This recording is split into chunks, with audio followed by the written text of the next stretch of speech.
We started with the orphans of the Civil War in Uganda. Then, as Uganda it became very peaceful. The big battle and the big enemy is now the AIDS pandemic, which has created many orphans. And so the criteria is that a child has to be an orphan or very underprivileged or some other extenuant circumstances. And we target the children who are most vulnerable in whatever form, war orphan, AIDS orphan, whatever, to give them an opportunity, because many of them are maybe raised by grandmothers, or in today's AIDS situation, child-led families.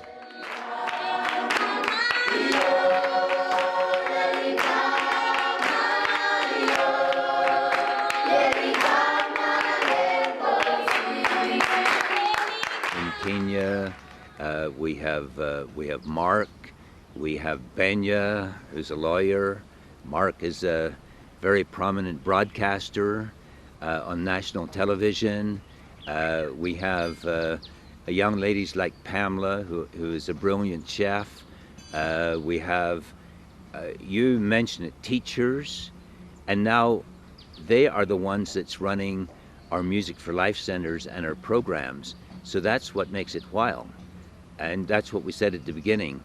Invest, see the dignity, the beauty of the African child, invest in them, and your investment will come back. We have a saying, cast your bread upon the water, and in many days it will come back to you.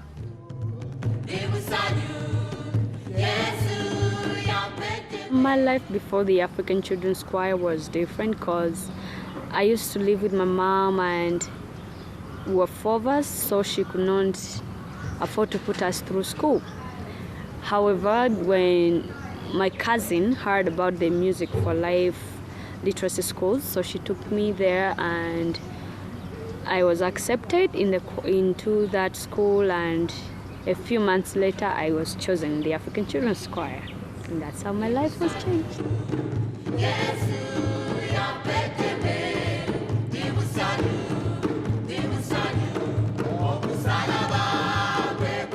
Ray raised some funds through Music for Life, and these funds were now used for sponsoring children.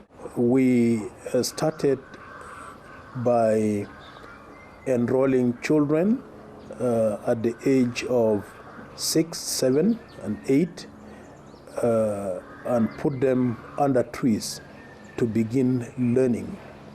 We started with 300 children under trees, and we registered both boys and girls. The number, in fact, rose from 300 to at least 2,000-3,000, in fact.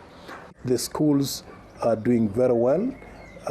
From under trees, we embarked on building permanent structures for this school.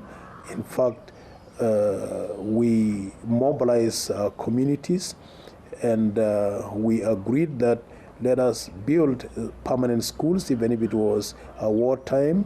Let us build schools to create an enabling, conducive learning environment for our children instead of teaching them under trees. The schools are now beautifully built, and they're permanent schools.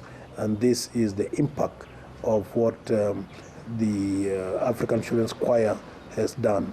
And I think I must register profound gratitude to the young Ugandans, Kenyans, and Rwandese children who went out into the world and raised funds for their brothers and sisters in other parts of this continent, and for Southern Sudan in particular.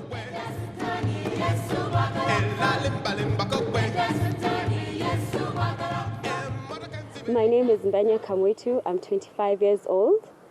I grew up in the Kibera slums. I was in the African Children's Choir in 1991. And because of them and their help, I'm now a lawyer. The impact of the African Children's Choir is so much, and it's so wide. It's bigger than what people think, you know. like our sponsors. You know, they sponsor us for a couple of dollars a month, but it goes a long way. It took me through law school.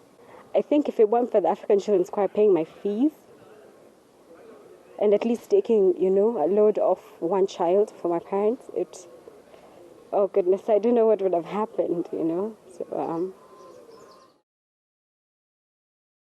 the African Children's Choir has made me who I am. I sit down and count my blessings and I'm like, I am the luckiest child in the world.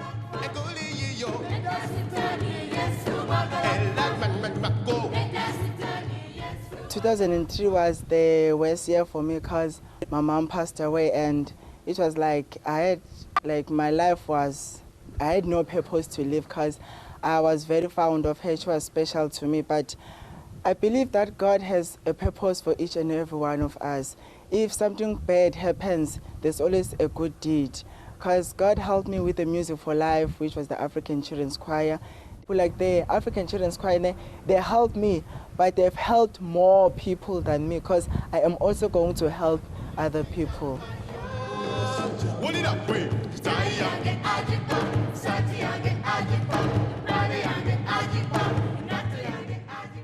And now, since I joined the African Children's Choir, they gave me an education, primary school, high school, college, and I successfully graduated, and after 1 month got a job in one of the leading radio stations, and a few months later I'm now in one of the leading television stations in Kenya, and this is something that wouldn't have happened if the African Children's Choir wouldn't have been in my life story.